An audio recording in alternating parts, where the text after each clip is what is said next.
नमस्कार प्रिय विद्यार्थियों, आप हमारे YouTube चैनल जीबीएस एजुकेशन में आपका एक बार फिर से हार्दिक अभिनंदन है, हार्दिक स्वागत है। चलिए आज ही क्लास में आपको फिर से ये जो छठवां चैप्टर है, अपना छठवां चैप्टर चल रहा था। पहली क्लास में हमने जो छठवें चैप्टर में है, छठवें चैप्टर में हमने कुछ पॉइंट्स पढ़ लिए थे। तो देखो ये छठवां चैप्टर चल रहा था, चैप्टर का नाम है वो रासायनिक अभिक्रिया एवं उत्प्रेरक। तो इसके बारे में पढ़ रहे थे और जो आप मैंने कल वीडियो डाला था उस वीडियो में मैंने देखा था कि कुछ बच्चों के कुछ बच्चों के कमेंट्स आ रहे थे कि सर आपने जो पदार्थ की डेफिनेशन है वो पदार्थ की डेफिनेशन नहीं बताई। तो देखो सो इजी सिंपल सी है, आप देख लो। अगर किस बच्चे ने नोट नहीं किया तो नोट कर सकते हैं, कोई दिक्कत वाली बात नहीं है। देखो पदार्थ की परिभाषा, कल कुछ बच्चों के कमेंट्स आए थे कि सर पदार्थ की परिभाषा, देखो ये पर मैंने डायरेक्टली कल क्या होता पदार्थ और पदार्थ की अवस्था के बारे में बता दिया था। तो देखो पदार्थ की परिभाषा क्या होती है। देखो पदार्थ क्या होता है, अपने संसार या बोले तो आप ब्रह्मांड यानी इस पूरे संपूर्ण ब्रह्मांड में वे सभी वस्तुएं जो क्या करती है, स्थान घेरती है। अर्थात क्या, जो स्थान घेरती है और जिनका क्या होता है कुछ ना कुछ, जैसे मान लो आप द्रव्यमान मान लो, आगे बात सुन में, या भार मान लो, अर्थात जिनका कुछ ना कुछ वजन या द्रव्यमान होता है वो क्या कहलाती है बताओ, पदार्थ कहलाती है। जैसे मान लो आप समझने के लिए, जैसे मान लो ये मार्कर है, इस मार्कर का कुछ ना कुछ वजन अवश्य है, कुछ ना कुछ भार है इसका, जिसको भार को साइंस में बोलते हैं द्रव्यमान, और ये कुछ ना कुछ स्थान घेरता है। तो विशेष संसार में वे सभी वस्तुएं जो क्या करती है बताओ, स्थान घेरती है, जिनका कुछ ना कुछ क्या होता है, द्रव्यमान होता है, क्या कहलाती है, पदार्थ कहलाती है। तो कोई दिक्कत वाली बात नहीं। अगर कुछ बच्चों को कमेंट्स दे कि सर आपने कल पदार्थ की परिभाषा नहीं बताई,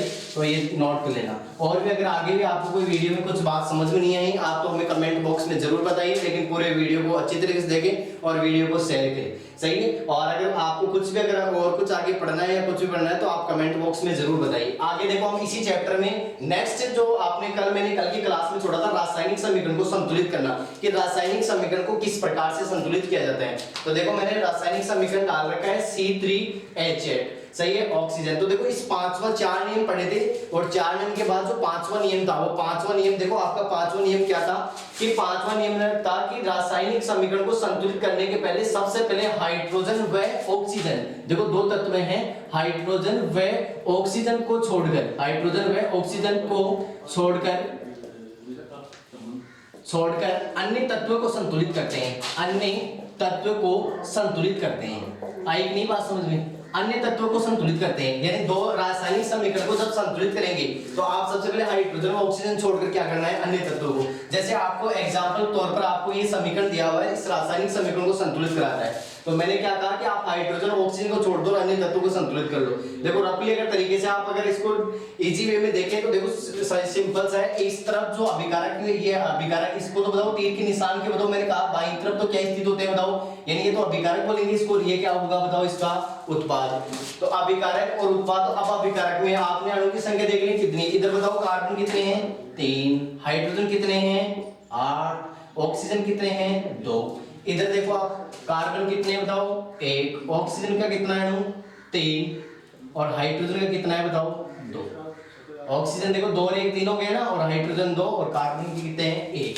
अब बताओ मैंने क्या कहा कि नियम क्या कहता है, सभी रासायनिक समीकरण में, इसमें ही कोई डेफिनेट नहीं है, जितने भी रासायनिक समीकरण है तो आप संतुलित करने का पहला नियम यही है कि आप क्या करेंगे, हाइड्रोजन और ऑक्सीजन को छोड़कर अन्य तत्वों को संतुलित करेंगे। जैसे मान लो इसमें हाइड्रोजन और ऑक्सीजन को छोड़कर मैं क्या करूंगा, कार्बन। बताओ कार्बन के अभिकारक में कितने अणु है 3 है, और इस तरफ कितना है 1 है। तो बताओ इसको संतुलित करने के लिए क्या कर दूं मैं, 1 से इसका अनुमान दिया, अपने अनुमान से गुणा करो, बताओ 1 को इससे गुणा किया, बताओ कितने आए 3, आई कि नहीं बात समझ में। तो बताओ इधर कितना लगा दूं मैं 3, सही है, इधर कितने लगा दूं 3। अब देखो क्या चेंजिंग हुआ है, कार्बन तो दोनों तरफ बराबर हो गए, कार्बन की अणु की संख्या कितनी हो गई 3 हो गई, लेकिन देखो इधर देखो ऑक्सीजन देखो 3 दूनी 6 और बताओ 1 कितना हो गया 7। अब ऑक्सीजन ज्यादा हो गया, बताओ ऑक्सीजन कितना हो गया 7 हो गया, और हाइड्रोजन देखो दोनों तरफ, अब इधर हाइड्रोजन कितने हैं बताओ 8 है, इधर हाइड्रोजन कितने हैं 2 है। तो बताओ अब मैं हाइड्रोजन को संतुलित कर लूं भाई, अब कार्बन के अलावा तो है ही नहीं अन्य तत्व है, तो फिर अन्य तत्व कौन सा बचा, हाइड्रोजन ऑक्सीजन, इनको तो संतुलित करना है भाई, इनको थोड़ी छोड़ना है। तो बताओ पहले हाइड्रोजन को संतुलित कर लो, इधर हाइड्रोजन ज्यादा दिखे ना 8, तो बताओ इधर क्या करूं मैं 4 से गुणा कर दूं, तो 4 से गुणा करूं तो बताओ 4 दूनी कितने हो गए 8। तो किधर बैठाना है, मैंने कहा इनमें चेंजिंग नहीं होगी, इनके पैरों में चेंजिंग नहीं होती, कभी भी अणुसूत्र के पैर में चेंजिंग मत करना, उसके गुणांक में बैठाना। बताओ यहाँ मैंने कितने लगा दिए 4। अब बताओ ये कितने हो गए 4 दूनी 8। तो बताओ दोनों तरफ हाइड्रोजन बराबर हो, एक नहीं हुए, हो गए। अब बताओ क्या बचा ऑक्सीजन, इधर तो ऑक्सीजन कितना 2, इधर कितना ऑक्सीजन 3 दूनी 6, 4 कितने, अब देखो गुणांक में 4 है ना तो 4 इसमें पड़ा जाएगा। बताओ 3 दूनी 6, ये कितने 4 कितने 6 4 कितने हो गए 10। तो ऑक्सीजन के अणु कितने हो गए 10। इस तरफ देखो ऑक्सीजन के अणु कितने हैं 2। तो बताओ इसको मैं किससे गुणा कर दूं 5 से, तो 5 से गुणा करूंगा तो इधर कितने हो जाएंगे 10। तो इधर कितना लगा दो 5 लगा दो। बस ध्यान इतना ही रखना है कि हाइड्रोजन, दोबारा से देख लो, मैंने ये कहा कि हाइड्रोजन व ऑक्सीजन को छोड़कर अन्य तत्वों को संतुलित करना है। और बस आपको इस आपने चौथा पॉइंट पढ़ा था कि इस रासायनिक अभिक्रिया को संतुलित, 1 नंबर में क्वेश्चन भी पूछा जा सकता है कि रासायनिक अभिक्रिया को संतुलित करने के लिए कौन सी विधि का प्रयोग करते हैं, हिट एंड ट्रायल विधि, और जिसे हिंदी में बोलते हैं कौन सी विधि, अनुमान विधि। तो बताओ इसको आपने संतुलित के लिए कर लिया, सेम वो दोनों तरफ लिख लेना, इधर अभिकारक के अणु लिख लेना, इधर उत्पाद भी लिख लेना, और दोनों तरफ कैसे भी आपका अनुमान के आधार पर आप कैसे भी करके इसको संतुलित करना है। और बोर्ड कॉपी के अंदर ये करना नहीं है, पीछे रफ कॉपी करना है, रफ करना है, फिर संतुलित करके लिख देना है। नीचे स्टेप बाय स्टेप आप जिसमें चेंजिंग करते हैं उस आधार पर करना है। इसके बाद देखो छठवां पॉइंट क्या है, रासायनिक समीकरण में अभिकारक एवं उत्पाद की अवस्था को प्रदर्शित करते हैं। ये रासायनिक समीकरण है वह अभिकारक एवं उत्पाद की अवस्था प्रदर्शित करना। जैसे ये कार्बन आपने पढ़ा, मैंने अभी जैसे कल की क्लास हुई थी, कल की क्लास में मैंने ये बताया था कि जो कार्बन वो ऑक्सीजन है, ये दोनों ये कोयले देन की अभिक्रिया है, यानी कार्बन और ऑक्सीजन आपस में मिलकर क्या बना रहे हैं, कार्बन डाइऑक्साइड।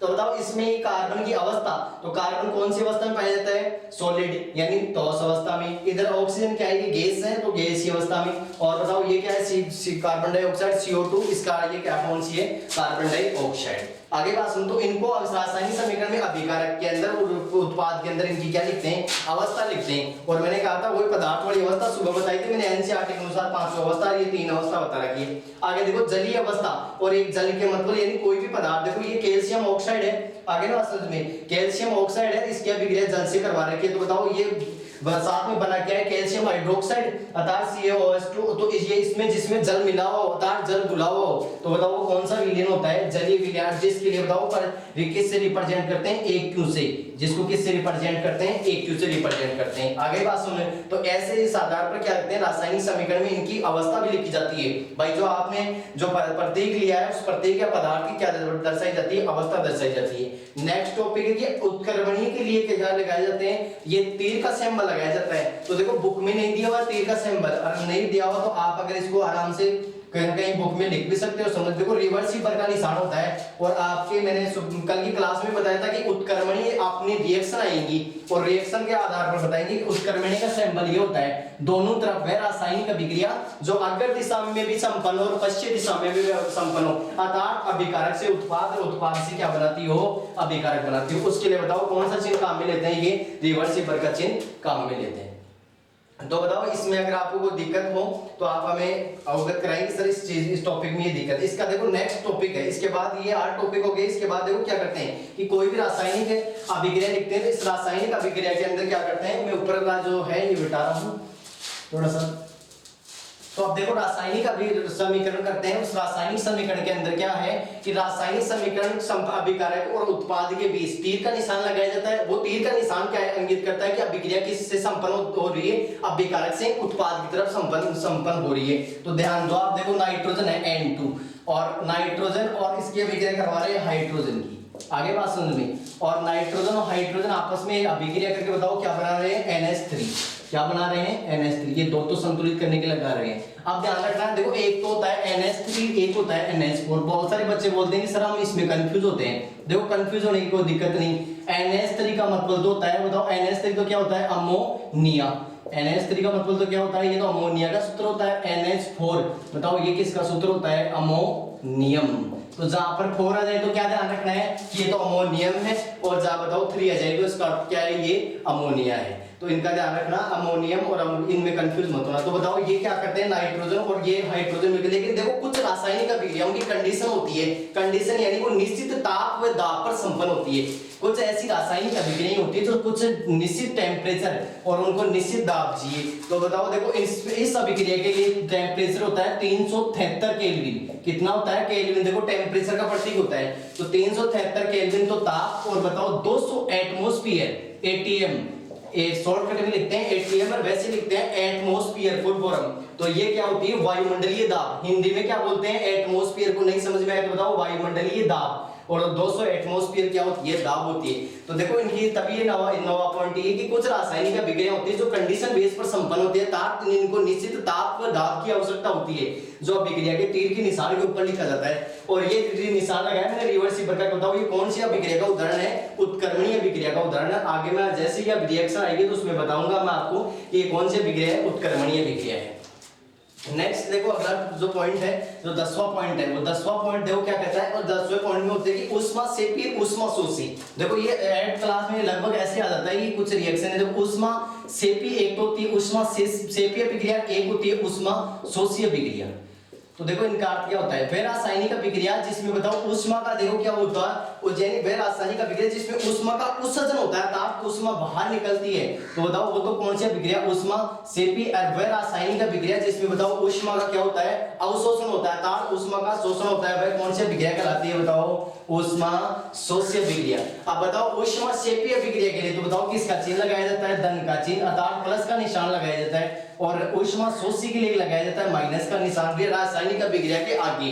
भाई इसमें इतनी ऊर्जा, देखो कुछ अभिक्रियाओं के अंदर क्या होती है, कुछ ऊर्जा तो मुक्त होती है ना भाई, जैसे अभिक्रिया उपस्थित जैसे करते हैं, जैसे कार्बन और ऑक्सीजन जला, अब बताओ इसको दहन हुआ तो बताओ धुआं के रूप में कुछ तो निकला, तो वो ऊर्जा क्या, ऊष्मा ऊर्जा क्या होती है, मुक्त अवस्था में रहती है। तो इसके लिए बताओ हम लिखते नहीं, लेकिन कुछ अभिक्रियाओं के अंदर इनमें लिखा जाता है इतनी ऊर्जा बाहर निकली है, इतनी ऊर्जा का अवशोषण और इतनी ऊर्जा क्या हुई है, उत्सर्जन हुई है। तो ऊष्मा सेपी के लिए ध्यान रखना, धन का चिन्ह लगाया जाता है। ऊष्मा शोषी के लिए बताओ किसका चिन्ह लगाया जाता है, ऋण का चिन्ह लगाया जाता है। अगला 11वां पॉइंट है, यानी 10-11 चरण है, 11वां लाइट का चरण है कि तीर के निशान के ऊपर उत्प्रेरक को दर्शाते हैं। आपने देखो पर चैप्टर का नाम पढ़ा हुआ, चैप्टर है ना रासायनिक, अपना जो चैप्टर है, चैप्टर क्या है, रासायनिक अभिक्रिया एवं उत्प्रेरक। तो बताओ रासायनिक अभिक्रिया एवं उत्प्रेरक के अंदर बताओ आपने देखा हो तो इस रासायनिक अभिक्रिया में उत्प्रेरक के बाद पढ़ेंगे हम उत्प्रेरक। तो अभी आया देखो एक शब्द आया उत्प्रेरक, तो देखो एक रिएक्शन के आधार पर बताता हूँ आपको कि कुछ अभिक्रियाओं के अंदर क्या आते हैं उत्प्रेरक। आपको मालूम हो तो देखो अपने इस भाषा में भी बोलते हैं उत्प्रेरक का मतलब होता है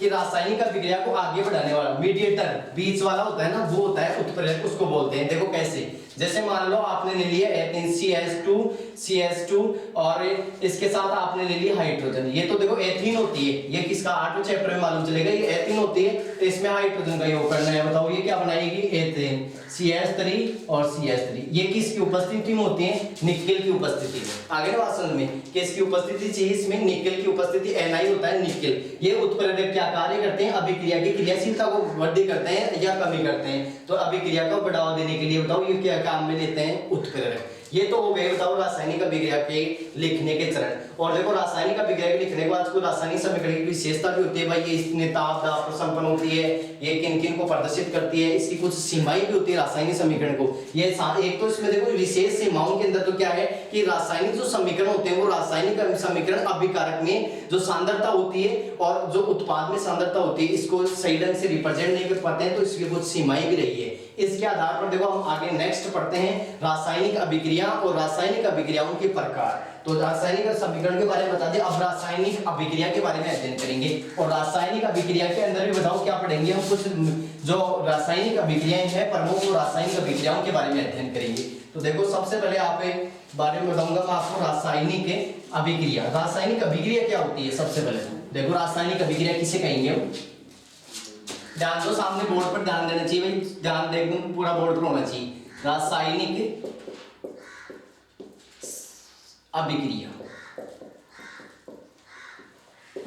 रासायनिक अभिक्रिया, ध्यान तो देखो रासायनिक अभिक्रिया किसे कहेंगे, तो देखो रासायनिक अभिक्रिया का सीधा सा है भाई, रासायनिक अभिक्रिया किसमें बोलेंगे कि ऐसी अभिक्रिया है, सही है, या ऐसा ये जैसे ऐसी अभिक्रिया जिसके अंदर क्या हो भाई, किसी भी रासायनिक अभिक्रिया जिसके अंदर क्या हो रासायनिक परिवर्तन हो। डायरेक्ट रासायनिक अभिक्रिया से आप निकाल सकते हैं आप कि ऐसी रासायनिक जिसमें ऐसा ऐसी अभिक्रिया जिसमें क्या हो रासायनिक परिवर्तन हो। बताओ वो कौन सी अभिक्रिया कहलाएगी, रासायनिक अभिक्रिया कहलाएगी। कौन सी अभिक्रिया कहलाएगी, रासायनिक। मैं लिख देता हूं, ऐसी अभिक्रिया जिसमें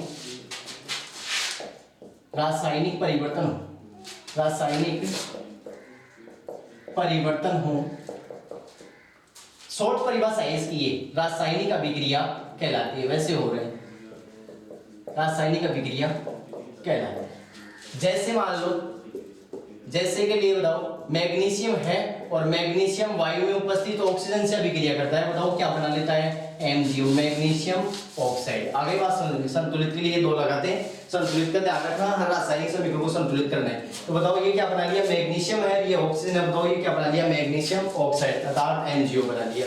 आगे बात समझ, तो ऐसी अभिक्रिया, रासायनिक अभिक्रिया ऐसी अभिक्रिया जिसमें रासायनिक परिवर्तन होता है। बताओ कौन सी अभिक्रिया का तर्क कराती है, रासायनिक संगठन चेंजिंग होता है, वो आपने बताया था। वो तो कौन सा रासायनिक परिवर्तन होता है, कौन सी अभिक्रिया कहलाती है, रासायनिक अभिक्रिया कहलाती है। अब देखो रासायनिक अभिक्रिया मुख्य रूप से तो वैसे देखो वेग के आधार पर, सही है, टेम्परेचर के आधार पर अलग अलग प्रकार की होती है, लेकिन मुख्य रूप से जो रासायनिक अभिक्रिया होती है वो कितने प्रकार की होती है, हमने इसमें टाइप्स 4 प्रकार की पढ़ेंगे, सही है। तो आप ध्यान दें। और सबसे पहले हम जो अभिक्रिया देखेंगे रासायनिक अभिक्रिया के अंदर, सबसे जो पहली आपकी रासायनिक अभिक्रिया है, बताओ वो कौन सी अभिक्रिया है। नंबर 1 पर देखेंगे हम सहयुग्मन अभिक्रिया। सहयुग्मन अभिक्रिया, इसके बहुत सारे नाम है भाई। पहले पुराने सिलेबस के अंदर इसका नाम है संयोजन अभिक्रिया भी है, और अब एक यानी 2018-19 के लगभग इस क्वेश्चन भी आता है, इस अभिक्रिया का नया नाम दिया था संकलन अभिक्रिया। ध्यान रखना, हम सुपर मोस्ट है यहाँ से, अब आगे इतना तो यहाँ से क्वेश्चन जरूर बनता है। देखो इसमें 2 ही पार्ट है, एक तो रासायनिक अभिक्रिया एवं उत्प्रेरक, और एक तो क्वेश्चन आता है रासायनिक अभिक्रिया से, एक आता है उत्प्रेरक से। तो ध्यान देना, यहाँ से अभिक्रियाओं से क्वेश्चन आता है संयुग्मन अभिक्रिया, संकलन अभिक्रिया, इसके ही नाम है योगात्मक अभिक्रिया, या बोलते हैं इसे योगशील अभिक्रिया, इसके नाम है योगशील, योगात्मक, ये इनके भी दे रखे नाम। आगे बात में इनके नाम है संयुग्मन अभिक्रिया, संकलन अभिक्रिया, योगशील अभिक्रिया। तो देखो नाम से स्पष्ट हो रहा है, वो संयुग्मन का मतलब होता है जुड़ना, या योग का मतलब होता है योग होना। तो देखो संयुग्मन और संकलन, देखो संयुग्मन अभिक्रिया का मतलब योग होगा इसके अंदर, संकलन है योगशील अभिक्रिया है, योगात्मक अभिक्रिया है। तो देखो इसके नाम से स्पष्ट, ऐसी रासायनिक अभिक्रिया। डेफिनेशन देखो कैसे दे पाएंगे आप मैं यहाँ लिख देता हूँ, ऐसी रासायनिक अभिक्रिया, ऐसी रासायनिक अभिक्रिया जिनमें बताओ क्या होते हैं। देखो ऐसे संयुग्मन जोड़ोगे, लेकिन लिखने के लिए ऐसे टाइप कैसे, ऐसी रासायनिक अभिक्रिया जिसमें देखो क्या हो रहे हैं, जिसमें 2 या 2 से अधिक, 2 या 2 से अधिक अभिकारक मिलकर, जिसमें 2 या 2 से अधिक अभिकारक मिलकर एकल उत्पाद का निर्माण करते हैं, एकल उत्पाद का निर्माण करते हैं, उत्पाद का निर्माण करते हैं। देखो आप अगर इस वीडियो को ध्यान से देखेंगे तो यहीं पर परिभाषा तैयार हो जाएगी, और कोई हार्ड नहीं है इसमें। देखते हैं सर सबसे हार्ड टॉपिक, लेकिन सबसे केमिस्ट्री सबसे इजी टॉपिक है। देखो कैसा है, ऐसी रासायनिक अभिक्रिया जिनमें 2 या 2 से अधिक अभिकारक मिलकर एकल उत्पाद का निर्माण करते हैं। बताओ कौन सी अभिक्रिया कहलाती है, संयुग्मन अभिक्रिया, योगशील अभिक्रिया, इसका नाम है 2-3-4 नाम है। ध्यान दो, देखो मैं बेसिकली आपको सिंपल सा एग्जांपल है, आपने देखा होगा C+O2 और CO2। अगर बात सुननी तो ये देखो कोई दिक्कत नहीं, इसमें क्या हो रहा है, योग हो रहा है। और अगर आपको वैसे समझने के लिए बताओ, देखो आपने जैसे अभी कहा A+B लिया, और बताओ ये क्या बना लिया, AB, अर्थात इनमें आपस में क्या हो गया, योग हो गया भाई। 2 या 2 से अधिक भी हो सकते हैं, ये कोई नहीं कि अब ये बताओ तीर के निशान के बाईं तरफ, मैंने नेक्स्ट पहले क्लास में बताया था कि ये क्या बताओ क्या होता है, अभिकारक, और बताओ दाईं तरफ क्या होते हैं, उत्पाद। तो बताओ अभिकारक, ये 2 या 2 से अधिक अभिकारक मिलकर बताओ किसका निर्माण करते हैं, एकल उत्पाद का निर्माण करते हैं। तो बताओ कौन सी अभिक्रिया कहलाती है, बताओ संयुग्मन अभिक्रिया, योगशील अभिक्रिया, या योगात्मक अभिक्रिया। जैसे A और B आपस में मिला क्या बना लिया, बताओ AB मिल गया। अब जैसे और भी एग्जांपल दे सकते हैं, जैसे Mg+O2 और ये मिलकर बनाओ क्या बना लिया, MgO। आगे पास सुनिए, ऐसे बहुत सारे, तो आपको बस इसी परिभाषा ध्यान में रखनी है कि आराम से कर सकते हैं आप। ऐसी रासायनिक अभिक्रिया जिनमें दो या दो से अधिक अभिकारक मिलकर एकल उत्पाद का क्या करते हैं, निर्माण करते हैं, बताओ कौन सी अभिक्रिया कहलाती है? संयुग्मन अभिक्रिया, संकलन अभिक्रिया या योगशील अभिक्रिया।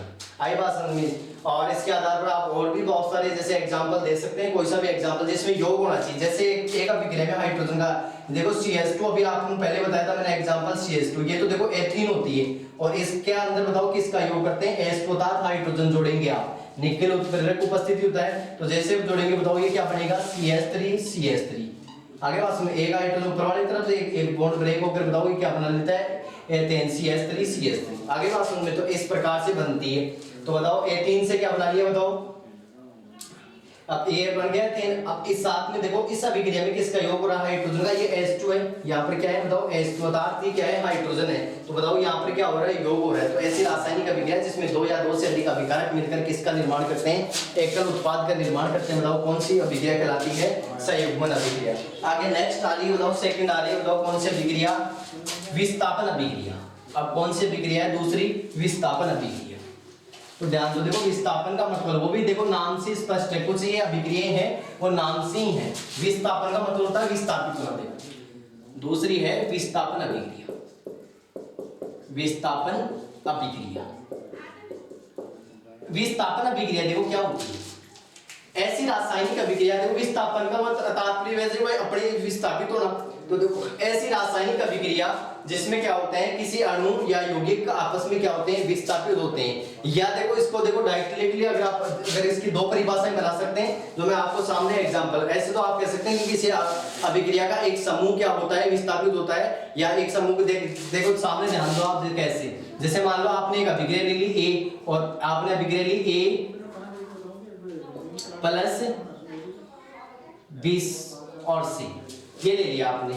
और इस अभिक्रिया में वो बताओ आपने अभिक्रिया तो बताओ ये क्या बनेगा? एक समूह विस्थापित हो जाएगा, इसका अर्थ ये तो H तो किससे मिल जाएगा? C से। AC प्लस क्या बन जाएगा बताओ साथ में? ये B। तो बताओ इसमें क्या हुआ बताओ? विस्थापित हो गया ना। विस्थापित का मतलब ये बाहर निकल गया। अगर इसको आप डायरेक्टली ये भी कह सकते हैं कि ऐसी रासायनिक अभिक्रिया जिसमें, यानी अभी आपको आएंगे क्रियाशीलता क्रम बताऊंगा तत्वों का, जो जिसमें अधिक क्रियाशील तत्व कम क्रियाशील तत्वों को विस्थापित कर देता है। जैसे एग्जांपल के तौर पर आप समझे तो देखो एग्जांपल के तौर पर कैसे, जैसे आपने बताओ एक ले लिया जिंक और प्लस कॉपर सल्फेट CuSO4, इसको जानते हैं 30 नंबर पर आता है आवर्त सारणी के अंदर। जिंक तत्व है, कॉपर भी क्या है? तत्व है। और इसको क्या बोलेंगे आप बताओ? Copper sulphate. तो जिंक धातु की अभिक्रिया कॉपर सल्फेट से करवाते हैं। यह प्रैक्टिकली भी दे रखा है बुक के अंदर, तो इसके करवाते हैं। तो बताओ क्या करेंगे? देखो इसमें क्या होता है? एक क्रियाशीलता क्रम है बुक के अंदर। तो जैनी क्रम क्रियाशीलता को मैंने आपको मैं ट्रिक के आधार पर बताऊंगा कि किस आधार पर बनता है वो क्रम।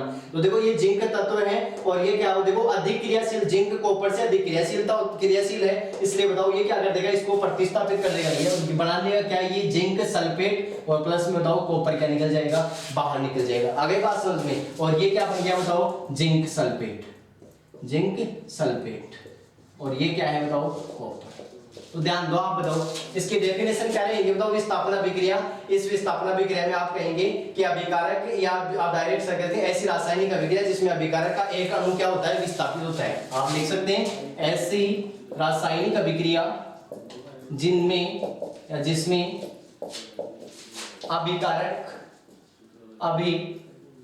अभिकारकों का एक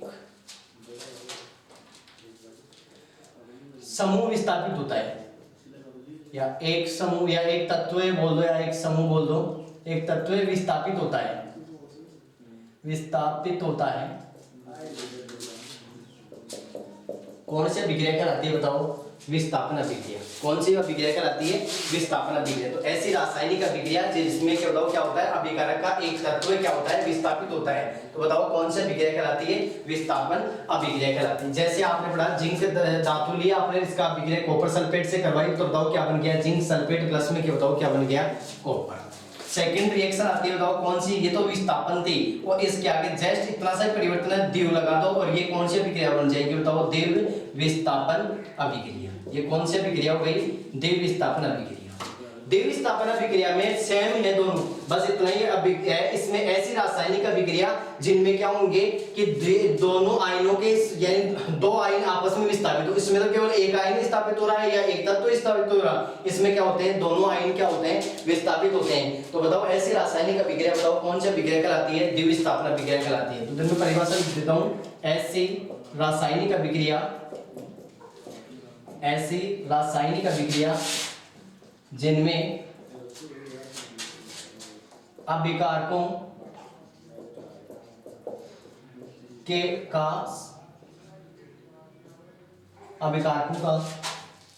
समूह विस्थापित होता है। समूह क्या होता है? विस्थापित होता है, विस्थापित होता है।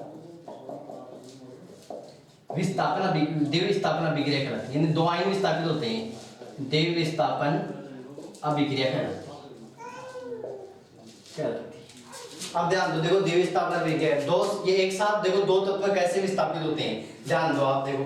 जैसे आपने मान लो ले लिया, एक तो ले लिया आपने AgNO3 और एक ले लिया आपने बताओ क्या KCl। बहुत सारे ऐसे एग्जांपल है। अब बताओ ये ले लिया, और अगर सिंपल भाषा में आप समझे तो देखो आप ले सकते हैं, बताओ AB प्लस आपने जैसे AB प्लस CD ये ले लिया और ये बना के देखो ये क्या बनते हैं, देखो अभिक्रिया कैसे होती है, प्लस इधर माइनस, इधर प्लस, इधर माइनस। तो आप जोड़ सकते हैं प्लस वाले को माइनस की तरह। तो बताओ ये तो क्या जुड़ गया AD और प्लस में साथ में क्या बन गया बताओ C और B। देखो कुछ मतलब बोलते हैं कि सर आपने ये BC क्यों नहीं लिखा, तो प्लस वाले को पहले लिखा जाता है, C को पहले लिखा है मैंने, आगे बात समझ में। तो बताओ इसमें क्या हो रहा है, इधर का इधर, इधर का इधर, यानी दोनों आयन स्थापित हो रहे हैं। तो सामने ध्यान देना, इसी प्रकार उसी के आधार पर बताओ इसको बनाना आपको कैसे बनाएंगे। देखो सामने तीर का निशान वो सेम, बताओ मैंने कहा क्या कहा था, प्लस माइनस, वही आपको Ag है प्लस वाला NO3 nitrate minus, potassium plus, chloride minus. आगे बात समझ में। अब बताओ प्लस वाले को माइनस से बताओ Ag तो किससे मिल जाएगा, Cl से। तो बताओ ये क्या बन गया AgCl। आगे बात समझ में। और इधर बताओ NO3 को किससे मिलाना है, K से। तो प्लस में बताओ क्या बन गया KNO3, यानी ये तो क्या हो गया बताओ सिल्वर क्लोराइड, सिल्वर क्लोराइड। और ये क्या हो गया बताओ पोटेशियम नाइट्रेट। ये तो है सिल्वर क्लोराइड और वो क्या बना बताओ पोटेशियम नाइट्रेट। इधर ये क्या है बताओ सिल्वर नाइट्रेट। इनके अनुसूत्र ध्यान रखना भाई, ये क्या है बताओ पोटेशियम क्लोराइड। आई अगली बात समझ, देखो फिर से देखो, द्विविस्थापन अभिक्रिया किसे कहेंगे, ऐसी रासायनिक अभिक्रिया जिनके अभिकारकों का समूह विस्थापित होता है। बताओ कौन सी अभिक्रिया कहलाती है, द्विविस्थापन अभिक्रिया कहलाती है। आप एक साथ दो दो तत्व के यानी दो दो आयन क्या हो विस्थापित हो। देखो पूरा का पूरा समूह विस्थापित हो रहा है, इधर से Ag हट रहा है यहाँ से, और बताओ Ag हट के Cl से जुड़ रहा है, और इधर बताओ यहाँ से पोटेशियम हटकर NO3 के साथ अर्थात दोनों आपस में एक दूसरे से एक्सचेंज हो रहे हैं, विस्थापित हो रहे हैं। तो बताओ ये क्या बना लिया AgCl और ये इधर क्या बन गया NO3 अर्थात सिल्वर क्लोराइड और पोटेशियम नाइट्रेट। तो बताओ ये किसका एग्जांपल हो गया, द्विविस्थापन अभिक्रिया का। ये किसका एग्जांपल हो गया, द्विविस्थापन अभिक्रिया का। इसके बाद नेक्स्ट जो अभिक्रिया पढ़ेंगे बताओ वो कौन सी अभिक्रिया पढ़ेंगे, अपघटनीय अभिक्रिया। कौन सी अभिक्रिया पढ़ेंगे हम, अपघटनीय। लाइफ की अभिक्रिया तीन दो अभिक्रिया हो गई। एक तो पहली पढ़ी थी आपने संयुग्मन अभिक्रिया, दूसरी पढ़ी आपने विस्थापन अभिक्रिया, तीसरी पढ़ी बताओ कौन सी आपने द्विविस्थापन अभिक्रिया, और चौथी जो नेक्स्ट अभिक्रिया है बताओ वो कौन सी अभिक्रिया है। जो नेक्स्ट अभिक्रिया पढ़ रहे हैं बताओ वो कौन सी अभिक्रिया पढ़ रहे हैं, अपघटनीय अभिक्रिया। कौन सी अभिक्रिया पढ़ रहे हैं, अपघटनीय अभिक्रिया। और इस अपघटनीय अभिक्रिया को बोलते हैं वियोजन अभिक्रिया। पहले वाले पुराने वाले सिलेबस में इसको नाम था वियोजन अभिक्रिया के नाम से। तो बताओ देखो वैसे ही है, फोर्थ अभिक्रिया ये, चौथी इसको बोलते हैं अपघटनीय अभिक्रिया।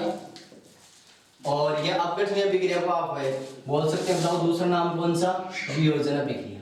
आपने देखो अगर आपने पढ़ी हो वियोजन अभिक्रिया रिएक्शन, देखो ध्यान दो आपने पढ़ा हो तो अपघटनीय अभिक्रिया, देखो जो अपघटनीय अभिक्रिया है वो अपघटनीय अभिक्रिया संयोजन अभिक्रिया की उल्टी होती है। कौन सी अभिक्रिया की, संयोजन अभिक्रिया। देखो संयोजन का मतलब होता है संयोग, युग्मन या संयोजन, योगसेन का मतलब होता है जुड़ना, और वियोजन या अपघटन का मतलब होता है टूटना, तथा द्विक का मतलब अलग होना। अर्थात ऐसी रासायनिक अभिक्रिया जिसमें बताओ क्या होगा, जस्ट और उसका उल्टा। उसमें देखो संयोजन का सुनार संयोजन का जस्ट विपरीत है। देखो क्या बोलूंगा मैं, ऐसी रासायनिक अभिक्रिया, क्या बोला देखो मैंने, ऐसी रासायनिक अभिक्रिया, रासायनिक अभिक्रिया, ऐसी रासायनिक अभिक्रिया जिसमें एकल अभिकारक एकल अभिकारक टूटकर दो या दो से अधिक उत्पाद बनाता है, दो या दो से अधिक उत्पाद बनाता है। बताओ कौन सी अभिक्रिया कहलाती है? अपघटन अभिक्रिया कहलाती है, या बोलते हैं इसको वियोजन अभिक्रिया। अर्थात कोई एकल है वो क्या, जैसे AB है, ये AB अणु टूटकर बताओ किसमें टूटता है? A प्लस B के अंदर। पर उसमें जैसे टूटा A और B का योग करके आपने बताओ क्या बनाया था? तो इधर बस इतना ही है कि अभी उसमें तो क्या होता है, अभिकारक एकल अभिकारक मिलकर उत्पाद बना रहा था। इधर क्या बताओ, एकल अभिकारक मिलकर क्या बनाता है? दो या दो से अधिक उत्पाद बनाता है। अब देखो ये अपघटनीय अभिक्रिया भी 3 प्रकार की होती है। अपघटनीय अभिक्रिया भी कितने प्रकार की होती है? 3 प्रकार की होती है। इनको भी 3 टाइप से अलग बांटा गया है। 3 टाइप देखो कौन कौन से इसके। सबसे पहले आ गई देखो विद्युत अपघटन। पहला तो कौन सा आ गया? विद्युत अपघटन।